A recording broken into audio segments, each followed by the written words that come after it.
नमस्कार दोस्तों, आप सभी लोग का स्वागत है मेरे चैनल पांडे प्रोडक्शन पे। तो आइए दोस्तों, आज फिर हम एक कथा लेकर आए हैं आप सभी के बीच, राम नाम की महिमा की। तो दोस्तों, वीडियो स्टार्ट करने से पहले आपसे अनुरोध है कि प्लीज़ चैनल को सब्सक्राइब कर लीजिए, बेल आइकन को दबा लीजिए ताकि मैं जो कुछ भी वीडियो लाऊँ, आप उसे देख पाएँ, ठीक है? और वीडियो अच्छा लगे तो जितना हो सके इसे शेयर कीजिए, सनातन जागृति प्रोग्राम, ठीक है? के मकसद से आप इसे जितना हो सके शेयर कीजिए। तो आइए दोस्तों, आज मैं फिर आपके सामने एक बहुत ही महत्वपूर्ण घटना लेकर आया हूँ कि कैसे राम नाम की शक्ति किसी की जान बचा सकती है। देखिए दोस्तों, जो मैं कहानी लेकर आया हूँ, ये कहानी एक व्यापारी का है, ठीक है? एक ऐसे परिवार जो व्यापार से जुड़े हुए हैं, ठीक है? आज भी व्यापार से जुड़े हुए हैं, ठीक है? काफ़ी सुखी संपन्न परिवार है वो, ठीक है? था भी और है भी।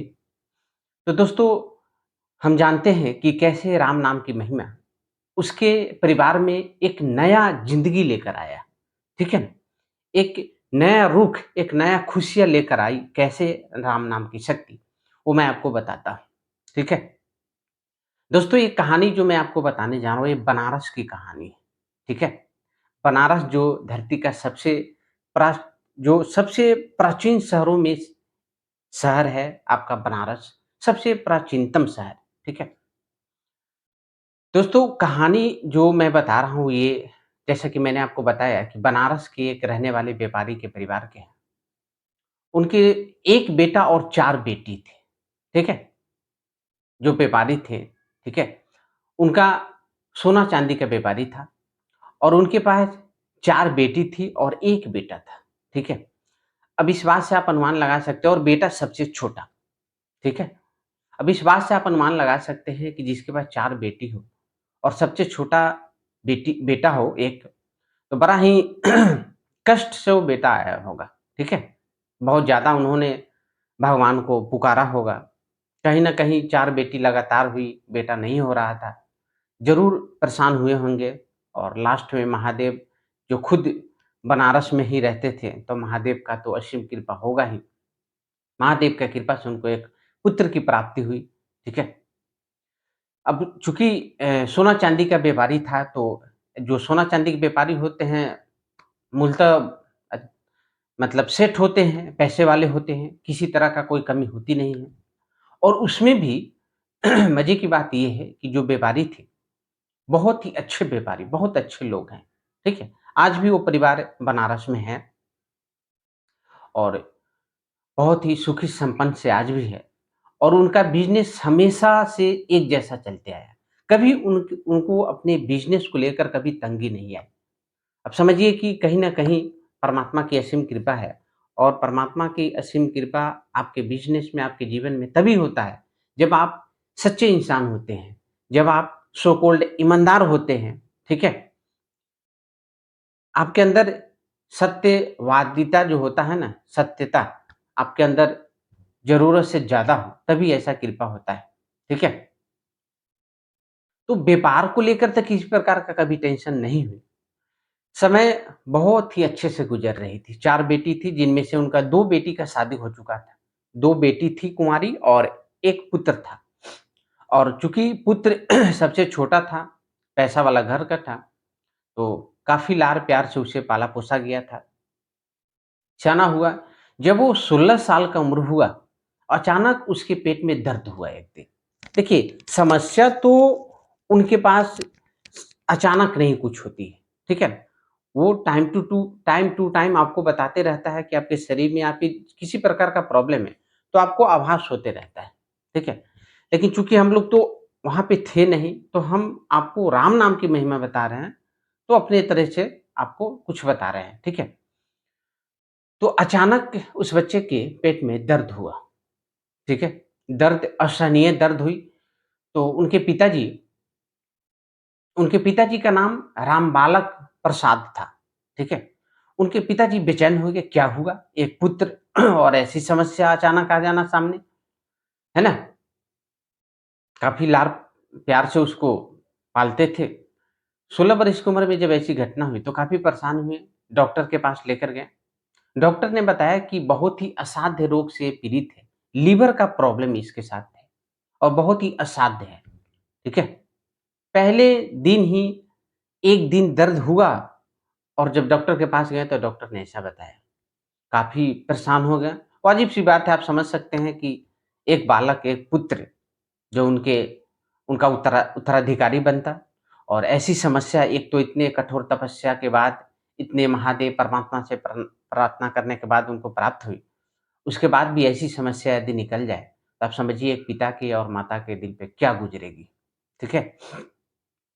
काफ़ी परेशान हुए, चूँकि पैसा तो था ही, उन्होंने लोग राय जैसे-जैसे देते गए, उस डॉक्टर के पास जाइए, उस डॉक्टर के पास जाइए, यहाँ तक कि वो दिल्ली प्लस बॉम्बे और रायपुर, ये तीनों जगह पे जितने वीआईपी डॉक्टर हुए, जहाँ-जहाँ लोगों ने बताया, सभी जगह गए।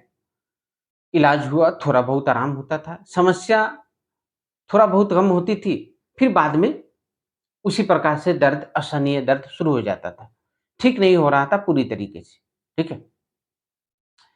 जब इंसान जब थक जाता है ना, इस भौतिक जगत के उपाय से जब आप थक जाते हो, आप हो या हम या फिर कोई भी व्यक्ति हो, और उसमें भी जब आप अपने प्रियजन के लिए परेशान होते हैं, तो उस केस में इंसान फिर दैवीय शक्ति के पास जाना चाहता है, ठीक है? साधु, संत, महात्मा, इनके पास जाना चाहते हैं।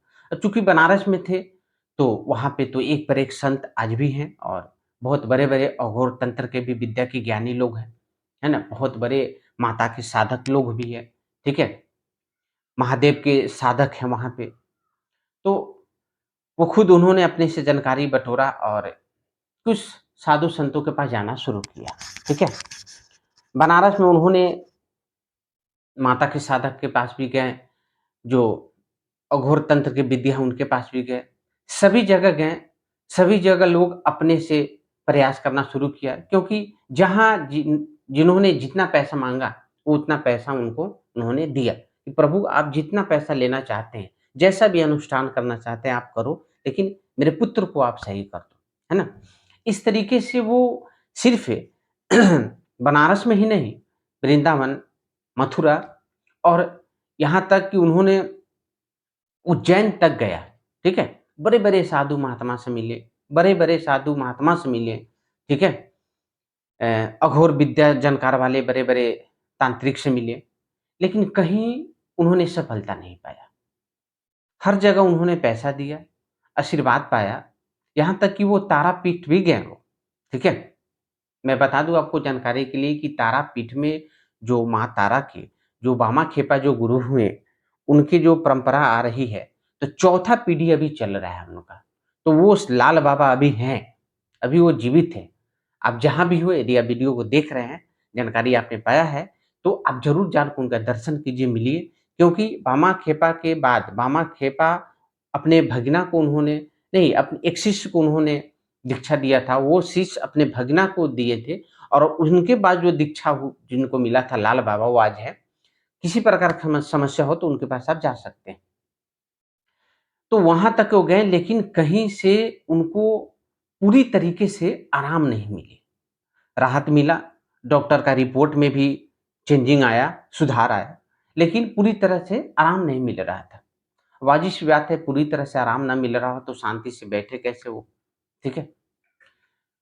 अचानक किसी दिन उन्होंने एक राम भक्त से मिला, ठीक है? और ये कथा है मथुरा की है। मथुरा में उन्होंने किसी राम भक्त से मिला, जो राम जापक थे और बहुत बड़े महात्मा थे। उन्होंने सारा कहानी बताया, राम बालक जी जो थे, अपने बच्चों के बारे में, कि ऐसा-ऐसा कहानी है। जितने डॉक्टर हुए, जितने मेरे से पहुँच में साधु, संत, महात्मा, औघर, तंत्र की विद्या के अच्छे जानकार भाई, मैंने सभी जगह गया। देखिए, ऐसा मत सोचिएगा कि औघर, तंत्र जो अच्छे-अच्छे जो तांत्रिक होते हैं, जो ज्ञानी होते हैं, जिन पे कुछ असीम कृपा है माता का, जिनके भी वो साधक हैं, जिनके ऊपर उनके इष्ट का कृपा है, वो ठीक नहीं कर सके, ऐसा मत सोचिएगा। देखिए, उन्होंने अपना प्रयास किया। मैंने बताया कि डॉक्टर की रिपोर्ट में भी सुधार आया, लेकिन बात आती है कर्म, आपका कर्म क्या है? आपके कर्म के सामने कुछ नहीं चलता है। जो जो आपने किया है, उसको आपको भरना पड़ेगा, ठीक है? यहाँ पे इनका कर्म शायद ऐसा बुरा रहा होगा, इस बच्चे का, जो ये बच्चा इतना परेशान हुआ और इतने बड़े-बड़े महात्माओं के पास जाने के बाद भी पूरी तरह से ठीक नहीं हुआ, ठीक है? यहाँ आप तांत्रिक को दोष नहीं दीजिएगा, है ना? आपके अपने कर्म का दोष दीजिए, ठीक है? तो अब चूँकि देखिए, समाधान 100% तो था ही, लेकिन कोई भी तांत्रिक, कोई भी बड़े से बड़े महात्मा अपने ऊपर यदि पूरी तरीके से लेकर यदि आपका समस्या का समाधान कर दे, तो फिर वो सारा पाप उसके पल्ले में चला जाएगा। फिर अब कोई साधु संत जो साधुवाद के रास्ते पे चला है, जो संत के रास्ते पे चला है, वो अपना कल्याण करने के लिए चला है, न कि आपके पूरे पापों को अपने ऊपर ले ले और अपने जीवन को नष्ट कर दे। फिर से वही भोग भोगना पड़े, उसका पुण्य नष्ट हो जाएगा, फिर साधुवादता चला जाएगा, उसके अंदर की पवित्रता चली जाएगी। तो अपने ऊपर पूरी तरीके से तो जब भगवान नहीं लेते हैं, कर्म पे छोड़ देते हैं, तो वो साधु संत कहाँ से लेगा? साधु संत आपको वहीं तक ठीक करेंगे जिनका वहाँ मंत्र की शक्ति है। जहाँ उन्हें समझ में आ जाएगा कि अब ये ठीक तो कर सकते हैं, लेकिन इसका पूरा पाप मुझे अपने झोली में डालना होगा, मुझे अपने ऊपर लेना होगा। फिर वहाँ से वो आपको छोड़ देंगे। आपके कर्म के ऊपर आपको छोड़ देंगे। इस बात को हमेशा ध्यान रखिएगा, ठीक है? यहाँ शक्ति में कोई कमी नहीं है, आपके कर्म को लेकर उन्होंने ऐसा किया। तो उन्होंने सारा कहानी बताया कि ऐसा-ऐसा प्रभु मैंने किया, जहाँ तक मेरा पहुँच हो पाया, बड़े-बड़े महात्माओं के पास मैं गया। 2 साल से भटक रहा हूँ, ठीक है? तो साधु राम नाम की जप का साधना करते थे। उन्होंने सीधा शब्दों में कहा, 10-15 मिनट का मौन लिया उन्होंने, कुछ अपना देखा होगा, अपना साधना के बल से उन्होंने कुछ समझा होगा। उन्होंने सीधा बोला कि देखो बाबू, किसी भी प्रकार का किसी का पुण्य या फिर मंत्र की शक्ति आपके बालों को पूरी तरह से ठीक नहीं कर सकता है। अब राम बालक प्रसाद जी बिल्कुल घबरा गए। उनके मन में काफ़ी बेचैनी हो गई कि प्रभु क्या करें? संत के शरण में आया हूँ, कुछ तो ऐसा उपाय बताइए जिससे मैं इस उपाय को कर पाऊँ। कुछ भी उपाय हो, असाध्य से असाध्य उपाय हो, आप बताइए, मैं करने के लिए रेडी हूँ। उन्होंने ऐसा बोला। जो बाबा थे, जो साधु थे, उन्होंने सिर्फ़ यही कहा कि देखो, बाद बाकी तो इस बच्चे का कर्म जाने। आज से आप राम नाम की जाप शुरू करवा दो। यदि आप सक्षम हो, आप करो, नहीं तो आप पंडित को रख लो। आप सक्षम हो यदि, तो आप पंडितों को रख लो, 5, 7, 10, और उनको बोलो 24 घंटा नाम जप में लग जाएँ इस बच्चे के लिए। नाम जप के माध्यम से अनुष्ठान करवाइए। यदि कुछ हो सकता है, इसके बुरे से बुरे कर्म को यदि नष्ट किया जा सकता है, तो सिर्फ़ राम नाम जप से किया जा सकता है। चूँकि अब प्रभु जो व्यापारी थे, वो तो सक्षम थे ही। उन्होंने घर वो वापस आए, आशीर्वाद लिए, घर वापस आए और इस कार्य को उन्होंने शुरू करवा दिया। साधु बाबा बोले थे कि मैक्सिमम आप जितना करवा सको और मिनिमम आप तो स्टार्ट करो, मैक्सिमम जितना, कम से कम यदि 51 लाख 51 लाख यदि आप जॉब करवाते हो और फिर आप डॉक्टर के पास जाओ, चेकअप करवाओ और देखो क्या रिजल्ट है और फिर मुझे आकर बताओ, ठीक है? उन्होंने जॉब शुरू करवाया, ठीक है? जैसे 11 लाख जब उन्होंने 11 पंडित को रखा, उन्होंने बुक ही कर लिया, बहुत पैसे वाले धनकर सेठ हैं, ठीक है? जब करना शुरू हुआ और जब जैसे ही शुरू हुआ, जैसे ही 11 लाख जब पूरा और जब वो डॉक्टर के पास गए दिखलाने, बीच में उन्होंने सोचा, ऐसे तो बोले थे 51 लाख जब पूरा होने पर, लेकिन उन्होंने सोचा कि चलते हैं एक बार दिखलाते हैं, चेकअप करवाते रहना चाहिए, है ना? दवा के साथ दुआ ज़रूरी है और दुआ के साथ दवा ज़रूरी है, ठीक है? जैसे 11 लाख पूरा वो गए जब करवाने, है ना? पंडितों ने कहा कि इतना जब हो गया, आप एक बार जब जाकर डॉक्टर से चेकअप करवाइए। जब उन्होंने चेकअप करवाया तो सुधार जो रिपोर्ट में आया, वो आज तक रिपोर्ट में सुधार आया ही नहीं था। ऐसी सुधार आई ऐसी सुधार आई रिपोर्ट में कि समझो कि गज़ब हो गया। उनके नज़र में तो चमत्कार हो गया ये। क्योंकि ये तो एक प्रक्रिया से गुज़र रहे थे, है ना? राम नाम की जप के अनुष्ठान से गुज़र रहे थे, तो एक प्रक्रिया हुई, लेकिन उनके लिए तो चमत्कार से कम नहीं था। बिल्कुल एक लिमिट में सुधार था। मतलब 25-30% 100% सुधार हो चुका था। ऐसी कृपा हुई। और दवा तो चला ही रहे थे, दवा उन्होंने बंद नहीं किया था। ठीक है? अब इन्होंने आकर बताया पूरा बात पंडितों से, इन लोगों का विश्वास जगा। उन्होंने वादा कर दिया कि जैसे कामलनाथ पूरा होगा 101% 101% है कि आपके बच्चे का पूरी तरीके से जो कर्मा है, जो पाप है, जो बीमारी है, वो खत्म हो जाएगी। ठीक है? 11 लाख का ऐसा रिपोर्ट देखकर वो भागे-भागे फिर वहाँ पर गए उस साधु से जिससे मिले थे, उन्होंने बताया। फिर उन्होंने भी आशीर्वाद दिया कि अब जाइए आपका कार्य सफल होगा, 51 लाख जप को आप पूरा करवा दीजिए। ठीक है? और यही सत्य हुई, 51 लाख जब पूरा हुआ और उनका जितना भी उनके बच्चे का बुरा कर्म जो भी था, सारा खत्म हो गया। ठीक है? तो दोस्तों देखिए, आप लोग कहानी को सुनते हैं, अभी के समय में, कलयुग में आपके कर्मों को, बुरे कर्मों को नष्ट करने का यदि शक्ति है, उसको पुण्य में तब्दील करने का तो सिर्फ़ नाम जप में है। आप बड़े किसी भी मैंने बीच में ही बे आपको समझाया है कि किसी भी बड़े-बड़े तांत्रिक के पास चले जाएँ, महात्मा के पास, सिद्ध महापुरुष के पास चले जाएँ, देवता के पास चले जाएँ आप। अचानक यदि कोई ऋषि-मुनि प्रकट हो जाए, देव पुरुष आ जाए, वो आपके पूरे तरीके से कर्म को अपने ऊपर नहीं लेंगे। उनके पास सामर्थ्य नहीं है। सामर्थ्य होते हुए भी नहीं लेंगे अपने ऊपर पूरे तरीके से। वो सिर्फ़ राम ही कर सकता है। सत्य चित आनंद, मंत्र सब कुछ फ़ेल हो जाएगा नाम जप के सामने। नाम जप में ही एक ऐसा शक्ति है जो आपके बुरे से बुरे कर्मों को कट कर सकता है पूरे तरीके से।